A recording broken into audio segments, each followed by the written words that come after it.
The law of attraction ఇదేమైనా magical పవరా లేదా ప్రపంచంలోని అతిపెద్ద స్కామా? దీని గురించి వందల బుక్కులు ఉన్నాయి. The secret, power of subconscious mind, power of positive thinking, think and grow rich. దీని గురించి మొత్తం పెద్ద పెద్ద సెలబ్రిటీలు మాట్లాడడం, ప్రమోట్ చేయడం అండ్ ఈవెన్ దీన్ని నేర్పించడమే కొంతమంది పీపుల్ యొక్క ఫుల్ టైం కెరియర్గా మారింది. Law of attraction. Law of attraction is దీన్ని లా ఆఫ్ అట్రాక్షన్ అంటారు.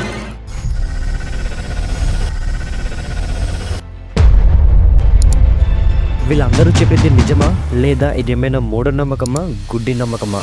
ఇదొక కల్ట్ ఫాలోయింగ్ అయిపోయింది. ఈ ఒక్క ఐడియాని ఫాలో అవుతూ మిలియన్స్ ఆఫ్ డాలర్స్ ఇండస్ట్రీగా మారింది. అందరినీ పిచ్చలని చేసి కొంతమంది కోట్లు సంపాదిస్తున్నారు. అందరికీ ఒక డ్రీమ్, ఆశని అమ్ముతూ ఇదొక ఫుల్ ఫ్లెడ్జ్డ్ బిజినెస్గా మారింది. అసలు ఇంతకీ లా ఆఫ్ అట్రాక్షన్ అంటే ఏంటి and what it is not? ఇదేమైనా లాజికల్ సైంటిఫిక్ ప్రాసెసా మీ డ్రీమ్స్, గోల్స్ని సాధించడానికి, లేదా ఇవన్నీ గాలిలో మాటలా? ఒకవేళ ఇది కానీ రియల్ కానీ పనిచేస్తే దీన్ని ప్రాక్టికల్గా ఎలా వాడాలి? వీడియోని ఎండ్ వరకు చూడండి. వీటన్నిటికీ సమాధానం మీకు ఖచ్చితంగా దొరుకుతుంది. ఈ ఒక్క వీడియో మీకు లా ఆఫ్ అట్రాక్షన్ గురించి ఉండే ఆలోచన విధానాన్ని పూర్తిగా మార్చుతుంది. అది నా గ్యారంటీ. నిజం చెప్పాలంటే ఈ యూనివర్స్ నుంచి ఒక ఇన్ఫినిట్ పవర్ మనకి వస్తుంది అంటే ఎవ్వడు నమ్మడు, ఇంకా మనల్ని పిచ్చోళ్ళు అంటారు. కానీ దీని గురించి డీప్ రీసెర్చ్ చేసి దీని వెనుకున్న హిస్టరీ, సైన్స్ని తెలుసుకున్నాక నాకు దీని మీద ఒక క్లారిటీ వచ్చింది. అందుకే ఈ వీడియోని నేను 3 పార్ట్స్గా డివైడ్ చేశాను. Number 1 the myth and history, number 2 the science, number 3 the reality.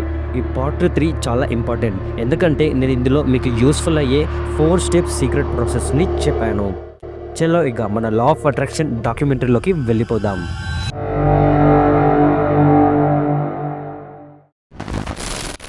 ముందుగా మనం అసలు లా ఆఫ్ అట్రాక్షన్ గురించి ఇప్పుడున్న ప్రపంచం ఏం చెప్తుందో చూద్దాం.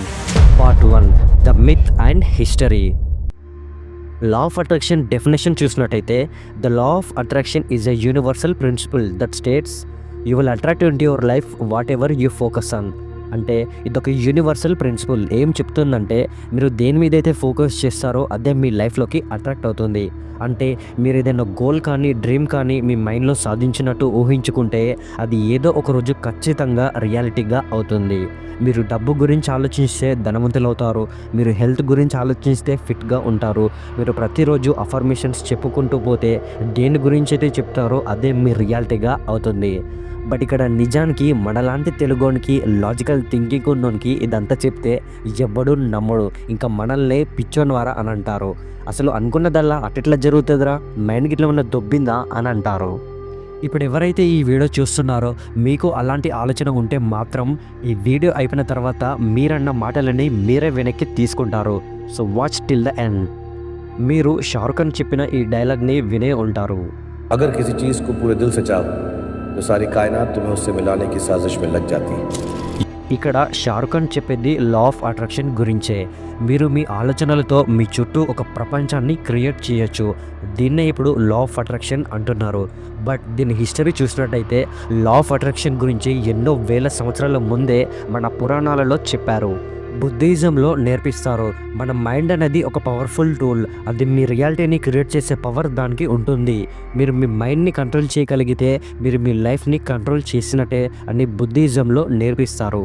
అలాగే హిందూయిజంలో కూడా కర్మ అనే కాన్సెప్ట్ ఉంటుంది. అదేం చెప్తుందంటే మన థాట్స్ అండ్ ఇంటెన్షన్స్ డెస్టినీని క్రియేట్ చేస్తుంది అని. మన భగవద్గీతలో కూడా లా ఆఫ్ అట్రాక్షన్ గురించి ఉంటుంది. చాప్టర్ 17 వర్స్ 3 సత్వన్న రూప సర్వస్య సిద్ధ భవతి భారత సిద్ధమయోయం పురుషో యో యచ్చత్ర సా ఏవ సాహా.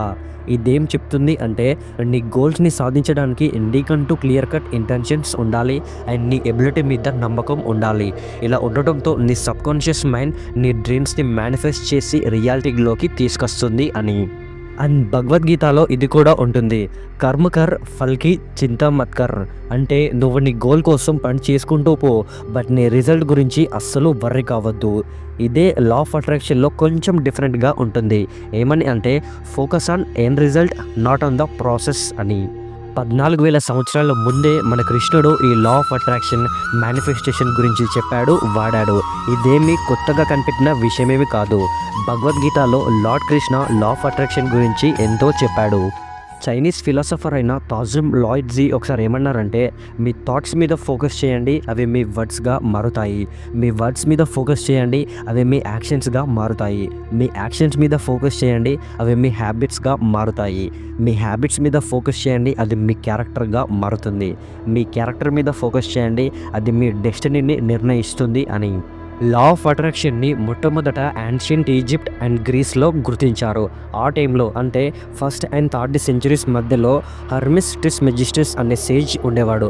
ఇతన్ని ఈజిప్టియన్స్ ఒక దేవుడిలాగా కొలిచేవారు. ఇతను హర్మిటిసిజం ఫిలాసఫీ అనే దాన్ని కనుగొన్నాడు. ఈ ఫిలాసఫీలోనే లా ఆఫ్ అట్రాక్షన్ గురించి మొదట చెప్పాడు. బట్ ఇది అంతగానం ఆ టైంలో ఫేమస్ అవ్వలేదు. బట్ 1908లో ద కెబాలియన్ అనే బుక్ ద్వారా ఈ హర్మిటిసిజం ఫిలాసఫీ చాలా పాపులర్ అయ్యింది. ఈ బుక్లోనే ఆ సేజ్ హర్మిస్ ట్రిస్మెజిస్టస్ యొక్క టీచింగ్స్ అండ్ అతను చెప్పిన 7 యూనివర్సల్ ప్రిన్సిపల్స్ బేస్ చేసుకొని రాశారు. అందులో ఒకటే ద ప్రిన్సిపల్ ఆఫ్ మెంటలిజం. ఇదేం చెప్తుంది అంటే ద ఆల్ ఈజ్ మైండ్ అని. అంటే ఈ యూనివర్స్ మొత్తం ఒక మెంటల్ క్రియేషన్. ఈ యూనివర్స్లో జరిగే ప్రతి దాన్ని మీ మైండ్ అనేది కంట్రోల్ చేయగలదు. మీ మైండ్ అనేది మీ రియాలిటీని ఇన్ఫ్లుయెన్స్ చేయగలదు అని. ఈ ఒక్క ప్రిన్సిపల్తోనే అందరికీ ఒక ఫౌండేషన్ ఐడియా వచ్చింది. లా ఆఫ్ అట్రాక్షన్ యొక్క మొట్టమొదటి వేవ్ ఇక్కడి నుంచే మొదలైంది. ఇక 19th సెంచరీస్లో న్యూ థాట్ మూమెంట్ అనేది స్టార్ట్ అయింది. ఈ మూమెంట్ ఏం ప్రమోట్ చేసిందంటే thoughts, beliefs and mental focus అనేది ఒక పర్సన్ యొక్క రియాలిటీని మార్చగలదు అని. ఆ టైంలో ప్రజలందరూ ఈ యాన్షియంట్ ఐడియాస్ని మోడర్న్ కాంటెక్స్లో వాడటం మొదలుపెట్టారు. మెయిన్గా 3 వ్యక్తులు ఈ ఐడియాని ప్రమోట్ చేశారు. Number 1 Phineas Quimby, number 2 Ralph Waldo Emerson, number 3 William Walker Atkinson. మొదట ఫీనస్ క్యూంబీ. ఇతను 1802లో పుట్టాడు. మొదట ఇతను ఏం ఫీల్ అయ్యాడంటే మన హెల్త్ ప్రాబ్లమ్స్కి అన్నిటికీ సెంట్రల్ పాయింట్ మన మైండే అని. తర్వాత మెల్లమెల్లగా ఫ్రెంచ్ లెక్చరర్స్ అయిన చార్లెస్ అండ్ రాబర్ట్ వీళ్ళ ద్వారా కొన్ని ప్రిన్సిపల్స్ నేర్చుకొని అండ్ తన ఓన్ అబ్జర్వేషన్స్ బేస్ చేసుకొని ఫీనస్ క్యూంబీ ఒక కంక్లూజన్కి వచ్చాడు. ఏమని అంటే మైండ్కి హీలింగ్ పవర్స్ అనేవి ఉంటాయి. ప్రతి డిసీజ్కి క్యూర్ తన మైండే అని. మీరు మీ మైండ్ని కరెక్ట్ చేసుకుంటే ప్రతి డిసీజ్ అనేది క్యూర్ అవుతుంది అని అన్నాడు. ఇతన్నే father of new thought movement అని కూడా అంటారు. 1866లో ఈ ఫీనస్ క్యూంబీ చనిపోయాడు. తర్వాత ఇతని స్టూడెంట్స్ అతను చెప్పిన థియరీస్ని ముందటికి తీసుకొచ్చారు. Next Ralph Waldo Emerson. ఇతనే మన మైండ్ యొక్క ఇన్ఫినిట్ పొటెన్షియల్ని చెప్పాడు.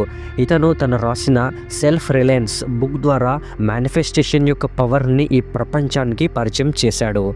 Next William Walker Atkinson. ఇతన్నే లా ఆఫ్ అట్రాక్షన్ అనే పదాన్ని మొట్టమొదట వాడిన వ్యక్తి. ఇతను 1906లో తను రాసిన థాట్స్ వైబ్రేషన్ అనే బుక్లో లా ఆఫ్ అట్రాక్షన్ గురించి రాశాడు. ఆ బుక్లో ఇతను ఏం చెప్పాడంటే మన థాట్స్ అనేవి ఎనర్జీ లాగా ఎలా అట్రాక్ట్ అవుతాయి అని చెప్పాడు. ఇక 20th సెంచరీస్లోకి వచ్చేసరికి ఈ ఐడియా మరింత పాపులర్ అవ్వడం మొదలైంది. ఆ టైంలో Napoleon hill think and grow rich book ద్వారా ఈ ఐడియాని మరింత మెయిన్ స్ట్రీమ్గా చేశాడు. అందులో అతను డిజైర్ అనే కొత్త కాన్సెప్ట్ని చెప్పాడు. మీరు ఏదైతే మీ మనసుతోని కోరుకుంటారో అది ఏదో ఒక రోజు రియాలిటీగా అవుతుంది అని. Whatever your mind can conceive and believe it can achieve. Napoleon Hill. ఇతనిలాగానే Joseph Murphy the power of your subconscious mind, Norman Vincent the power of positive thinking. వీళ్ళందరూ ఒకటే చెప్పారు, ఎలా పాజిటివ్ మెంటల్ యాటిట్యూడ్ అనేది మీకు success and హ్యాపీనెస్ని ఎలా తీసుకొస్తుంది అని. ఇంతటితో ఈ స్టోరీ అయిపోలేదు, ఇంకా ముందున్నది అసలు కథ. ఇక 21st సెంచరీలో రొండా బ్రెయిన్ ఇయర్ 2006లో ద సీక్రెట్ అనే ఒక బుక్ని రిలీజ్ చేసింది. ఈ ఒక్క బుక్ ద్వారా ఈ మొత్తం ప్రపంచానికి లా ఆఫ్ అట్రాక్షన్ గురించి తెలిసింది. ఈ బుక్ ఎంత ఫేమస్ అయిందంటే ఈ బుక్ ద్వారా మొత్తం ఇంటర్నెట్లో సోషల్ మీడియాలో లా ఆఫ్ అట్రాక్షన్ వేవే వచ్చింది. 30 million కాపీస్ అమ్ముడుపోయాయి. ప్రతి ఒక్కరూ దీని గురించే ఇంటర్నెట్లో మాట్లాడడం. దీని మీద ఒక ఫిలిం కూడా రిలీజ్ అయింది. బాబ్ ప్రాక్టర్ దీన్ని ప్రతి ఒక్కరికి నేర్పించాడు. ఆర్ఫా విన్ఫ్రే తన షో ద్వారా ప్రతి ఒక్క సెలబ్రిటీకి ఈ ఐడియాని ప్రమోట్ చేసింది. మనకు తెలిసిందే కదా, ఏదైనా ఒకటి బాగా ఫేమస్ అయితే దాంట్లో పాజిటివ్ కన్నా నెగిటివ్గా ఎక్కువగా చెప్తారు. అందుకే ఇయర్ 2007లో ఆప్రా విన్ఫ్రే షోకి ఒక లెటర్ వచ్చింది. ఆ లెటర్ కిమ్ టిన్కమ్ అనే ఒక ఉమెన్ రాసింది. ఏమని అంటే తను ద సీక్రెట్ బుక్ ద్వారా అండ్ ఆ షో నుంచి చాలా ఇన్ఫ్లుయెన్స్ అయ్యి తనకున్న బ్రెస్ట్ క్యాన్సర్ని లా ఆఫ్ అట్రాక్షన్ ద్వారా క్యూర్ చేయాలని అనుకుందని. ఒక ఫ్యూ డేస్లోనే ఆప్రా విన్ఫ్రే తనని షోకి పిలిచింది. ఆ షోలో తన సీక్రెట్ జర్నీ గురించి అడిగింది. అప్పుడు ఆ షోలో ఆమె ఏమని చెప్పిందంటే తను బ్రెస్ట్ క్యాన్సర్ స్టేజ్ 3లో ఉన్నానని. కిమ్ సీక్రెట్ బుక్ చదివిన తర్వాత తన మెడికల్ ట్రీట్మెంట్ మొత్తం ఆపేసి కంప్లీట్గా లా ఆఫ్ అట్రాక్షన్ మీద, మేనిఫెస్టేషన్, పాజిటివ్ థాట్స్, విజువలైజేషన్ని మాత్రమే నమ్మిందని. అప్పుడు ఆప్రా తనని ఒకసారి ఎందుకైనా మంచిది డాక్టర్ని కన్సిడర్ అవ్వు అని చెప్పింది. బట్ కిమ్ కేవలం లా ఆఫ్ అట్రాక్షన్ మీద మాత్రమే డిపెండ్ అయ్యింది. కానీ చివరికి ఏమైంది, ఇయర్ 2010లో కిమ్ టిన్కమ్ క్యాన్సర్తో చనిపోయింది. ఇక్కడ కిమ్ గుడ్డిగా లా ఆఫ్ అట్రాక్షన్ని నమ్మడం బదులుగా అసలు దీని వెనుకున్న సైన్స్ని అర్థం చేసుకొని ఇక్కడ ఎవడో పెద్ద సెలబ్రిటీ చెప్పినంత మాత్రాన అది నిజమని గుడ్డిగా నమ్మొద్దు. ఇదే లా ఆఫ్ అట్రాక్షన్ని కొంతమంది మీకు నేర్పిస్తున్నారు. బట్ మీరు లా ఆఫ్ అట్రాక్షన్ని వాడాలంటే అసలు ఇది ఎలా పనిచేస్తుంది, దీని వెనుకున్న సైన్స్ ఏంటి అనేది తెలియాలి. Part 2 the science. ఇయర్ 1954. అప్పట్లో ఒక 1 మైల్ డిస్టెన్స్ని 4 మినిట్స్ కంటే తక్కువ సమయంలో కంప్లీట్ చేయడం ఇంపాసిబుల్ అని సైంటిస్ట్స్ కూడా చెప్పారు. హ్యూమన్ బీయింగ్స్కి అంత ఫాస్ట్గా రన్ చేయడం అసాధ్యం అని. ఒకవేళ దానికంటే ఎక్కువగా ఉరికితే మాత్రం కాల్కి పెద్ద ఇంజురీ అవుతుందని అన్నారు. బట్ 6th May 1954 రాజర్ బెనిస్టర్ అనే అథ్లెట్ 3 minutes 59 secondsలోనే 1 మైల్ని కంప్లీట్ చేశాడు. ఇక అప్పుడు అందరూ షాక్ అయ్యారు, అసలు ఇది ఎలా పాసిబుల్ అని. రాజర్ బెనిస్టర్ తర్వాత ఆ ఇయర్లోనే 24 people ఆ రికార్డ్ని బ్రేక్ చేశారు. 1954 నుంచి ఇప్పటి వరకు అప్రాక్సిమేట్లీ 1600+ people ఈ రికార్డ్ని బ్రేక్ చేశారు. ఎందుకంటే రాజర్ బెనిస్టర్ దాన్ని ఇంపాసిబుల్ టు పాసిబుల్ చేశాడు కాబట్టి అందరూ దాన్ని నమ్మారు. రాజర్ బెనిస్టర్ తర్వాత ఒక న్యూరో సైంటిస్ట్ అయ్యాడు. అతన్ని ఇంటర్వ్యూ చేసినప్పుడు చెప్పాడు అతను ఆ రికార్డ్ బ్రేక్ చేయడానికి తన బాడీ కన్నా తన మైండ్ని ఎక్కువగా ట్రైన్ చేశాడని. ఆ రేస్ని ప్రతిరోజు విజువలైజ్ చేసుకోవడం, దాని గురించి ఆలోచించడం, మేనిఫెస్ట్ చేయడం. చివరికి అతను దీన్ని నిజం చేసి చూపించాడు. ఎందుకంటే ఆ రేస్ని అతను ఆల్రెడీ 100 సార్లు తన మైండ్లో గెలిచాడు కాబట్టి. దీన్నే ఇప్పటి జనరేషన్ని అడిగితే లా ఆఫ్ అట్రాక్షన్ అంటారు. బట్ సైన్స్లో దీన్ని న్యూరోప్లాస్టిసిటీ అంటారు. మీరు ఎప్పుడైతే దేని మీదైనా డీప్గా బిలీవ్ చేసినప్పుడు మీ బ్రెయిన్లో ఉండే న్యూరో పాత్వేస్ స్ట్రాంగ్ అవుతాయి. ఒకనొక టైంలో ఏదైతే ఈ ప్రపంచానికి ఇంపాసిబుల్ అని అనిపిస్తుందో అది మీ మైండ్కి ప్రాక్టికల్గా పాసిబుల్ అవుతుంది అని అనిపిస్తుంది. మీ మైండ్ యొక్క కనెక్షన్స్ ఎంత స్ట్రాంగ్ అవుతాయి అంటే మీ మైండ్, మీ బాడీ, మీరు కలిసి ఆ ఒక్క థింగ్ మీద మీ అబ్సల్యూట్ బెస్ట్ని ఇస్తారు. ఇక దాంతో మీ రిజల్ట్ ఆల్మోస్ట్ గ్యారెంటెడ్ అవుతుంది.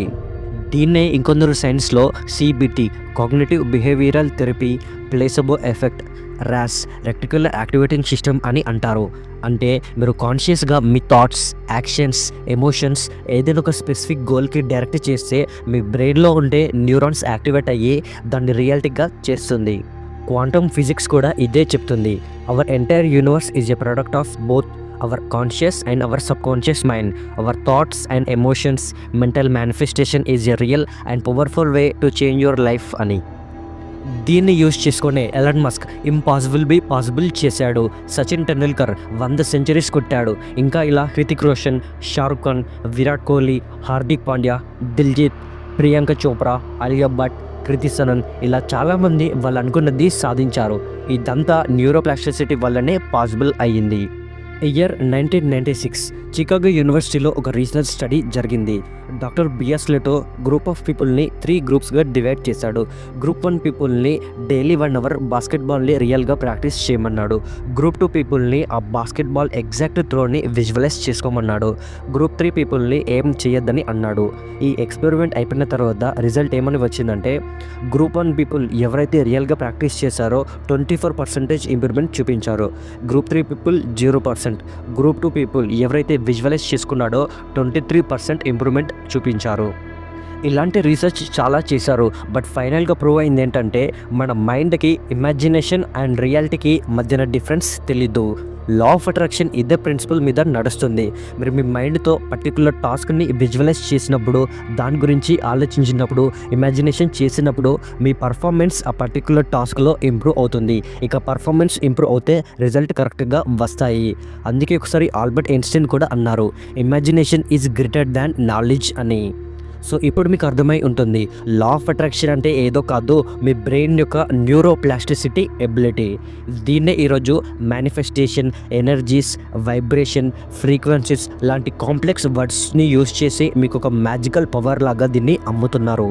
కానీ యాక్చువల్గా లా ఆఫ్ అట్రాక్షన్ ఏమి మ్యాజిక్ కాదు, ఇదొక హార్డ్ కోర్ సైన్స్.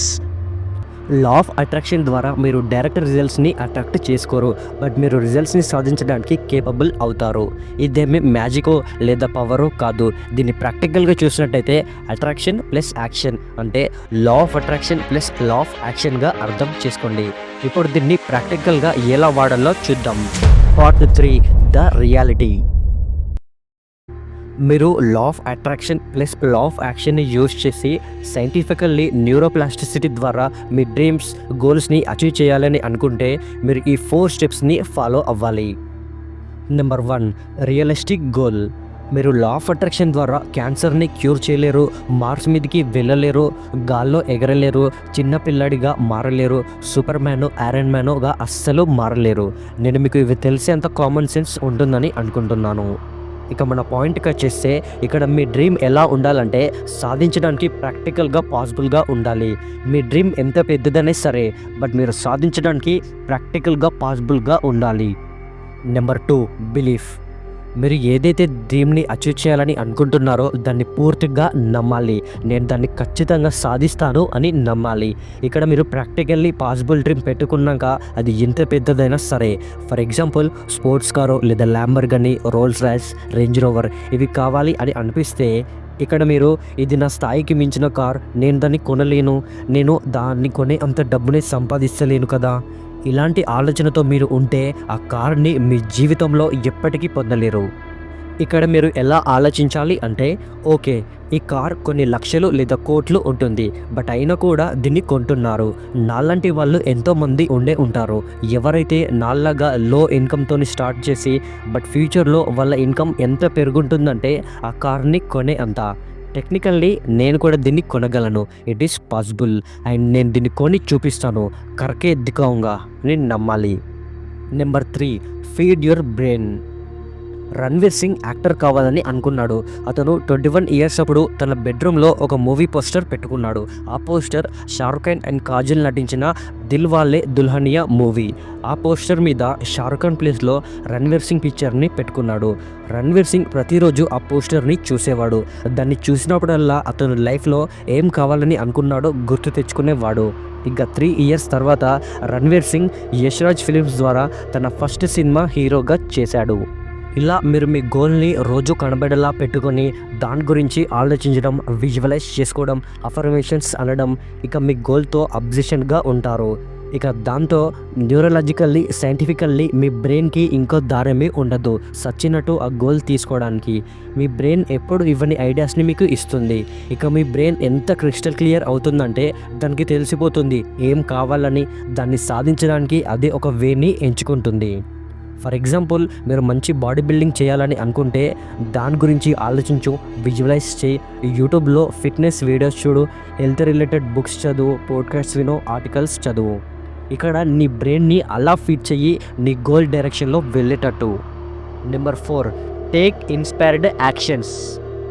మీరు మీ గోల్ గురించి ఆలోచించడం, విజువలైజ్ చేయడం, మీ బ్రెయిన్ని ఫీడ్ చేయడంతో పాటు డ్రీమ్స్కి తగ్గట్టు ఖచ్చితంగా యాక్షన్ తీసుకోవాలి, లేకపోతే దేన్ని సాధించలేరు. మనం ముందు చెప్పినట్టు లా ఆఫ్ అట్రాక్షన్ మీకు డైరెక్ట్ రిజల్ట్స్ ఇవ్వదు, బట్ రిజల్ట్స్ సాధించడానికి మిమ్మల్ని కేపబుల్గా చేస్తుంది అని. అసలు ఇంతకీ రిజల్ట్స్ ఎలా వస్తాయి అంటే మీ యాక్షన్స్తో. యాక్షన్ లేకుండా లా ఆఫ్ అట్రాక్షన్తో దేన్ని మార్చలేరు. ఫర్ సపోజ్ మీరు 6 ప్యాక్స్ బాడీ గురించి ఎంత ఆలోచించినా, అఫర్మేషన్స్ చేసినా, విజువలైజేషన్, మేనిఫెస్టేషన్ చేసినా, మంచి 6 ప్యాక్ బాడీ ఫోటో రోజు చూసినా కూడా మీరు అట్రాక్షన్తో పాటు యాక్షన్ తీసుకునేంత వరకు బొంగు ఏమీ జరగదు. గుర్తుంచుకోండి, అట్రాక్షన్లోనే యాక్షన్ ఉంది. మీ డ్రీమ్స్ని కేవలం లా ఆఫ్ అట్రాక్షన్తోనే కాదు, యాక్షన్స్తో సాధించగలరు. సో ఫైనల్ కంక్లూజన్ ఏంటంటే, మీరు యాక్షన్ తీసుకోవాలి అంటే ఫస్ట్ ఆ డ్రీమ్ లేదా గోల్కి అట్రాక్షన్ అవ్వాలి. ఎందుకంటే అట్రాక్షన్తోనే మీరు కరెక్ట్ డైరెక్షన్లో యాక్షన్ తీసుకోగలరు. బట్ ఆ అట్రాక్షన్ ఎప్పుడు రియాలిటీ అవుతుంది అంటే మీరు యాక్షన్ తీసుకున్నప్పుడే. మీరు లైఫ్లో ఏదైనా సాధించాలి అంటే అట్రాక్షన్ అండ్ యాక్షన్ ఈ రెండు సైమల్టేనియస్లీ లింక్ అయి ఉండాలి. అదే లా ఆఫ్ అట్రాక్షన్. ఓకే ఫ్రెండ్స్, ఈ వీడియో నచ్చినట్టయితే లైక్ చేయండి, షేర్ చేయండి. ఇలాంటి మరిన్ని డాక్యుమెంటరీస్ అండ్ బుక్ సమ్మరీస్ కోసం మన ఛానల్ని వెంటనే సబ్స్క్రైబ్ చేసుకోండి. మళ్ళీ నెక్స్ట్ వీడియోలో కలుసుకుందాం. Stay tune. జై హింద్.